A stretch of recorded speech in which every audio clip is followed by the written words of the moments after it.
हम क्या करते, बेटा लेके जाके बाप को दफन करता, ग्रेव में उतारता, ग्रेव बंद करता, पीठ बताता, बाहर आ जाता। बेटे को मालूम है कि नीचे क्या हो रहा, मालूम है कि तुम्हारे बाप की हालत क्या है, तुम्हारी माँ की हालत क्या है। हम बैठ के खिचड़ी खाते, हम बैठ के खाना खाते, बातें करते। अफसोस, हुक्म क्या है कि नीचे जैसे ही लिटाओ, don't leave him alone, don't leave him alone. You don't know कि तुम्हारे बाप पे, तुम्हारी माँ पे, तुम्हारे भाई पे, तुम्हारी बहन पे क्या हालत है। आप इंसाफ से बोलो, लंदन में रोज कोई ना कोई एक मैसेज आता कि आज फुला की मौत हो गई, उसके लिए 2 रकात नमाज पढ़ो। कौन सी नमाज पढ़ो, बोलिए भाई। आप बोल रहे, मैं नहीं बोल रहा। वहशत, what does it mean, what does it mean? वहशत किसको बोलते? खौफ, डर।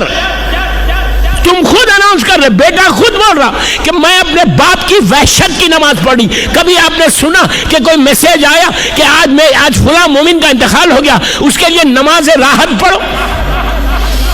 नहीं आया। तो कंफर्म हो गया, आबिद बिलरामी से नहीं, आप खुद रोज पढ़ के बता रहे कि मरने वाला वहशत में है। क्यों वहशत में? वहशत क्या है पता है? नीचे जब तुमको, अब मेरी तरफ देखो प्लीज, जब मैं नीचे लिटाते, ग्रेव बंद होती। अच्छा, जब नीचे लिटाते, लंदन में भी आप लोग करते होंगे कि नमाज के बाद जब आप डेड बॉडी को लेके ग्रेव की तरफ जाते तो स्ट्रेट जाते या रख रख के जाते? बोलो भाई, इतनी सख्त मजलिस नहीं है कि आवाज ही नहीं निकल रही। आहिस्ता आहिस्ता जाते ना, नीचे रखते फिर खड़े होते, नीचे रखते फिर। क्यों रखते, नीचे क्यों रखते जाते? पूछा कभी मौलवी से? पूछा कभी किसी से?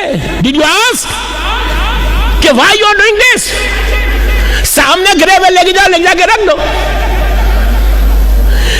छठे इमाम का जुमला यहां पे, मेरा मौला बोलता कि रख रख के लेके जाओ, तुम्हारी आंखों के सामने पर्दे हैं, कर्टन्स हैं, डेड बॉडी की आंखों के सामने से सारे कर्टन्स हट गए। वो अपने डेस्टिनेशन को देख रहा, वो अपनी ग्रेव को देख के वहशत खा रहा जिसकी तुम नमाज पढ़ रहे, वो अपने डेस्टिनेशन को देख के डर रहा, खौफ खा रहा। आहिस्ता आहिस्ता लेके जाओ कि उसको आदत हो जाए। लेटा के क्या करते? आपने कभी सोचा? ग्रेव में लिटाया, ग्रेव बंद हुई, हजारों मैयतों को यहां पे लंदन में आपने देखा है।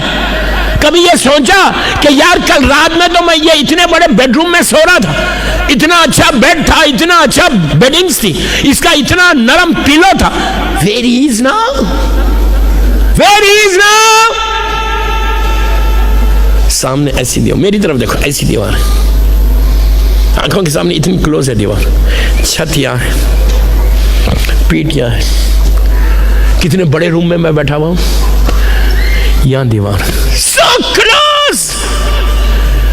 और अब मौला अली का जुमला, आबिद बिलरामी का जुमला नहीं, मौला के सरमन में यह मौजूद है कि जब तुम्हारा बेटा लिटा के वो ग्रेव को बंद कर देगा, इतना अंधेरा रहेगा, इतना खौफ रहेगा, हाथ को हाथ नजर नहीं आएगा।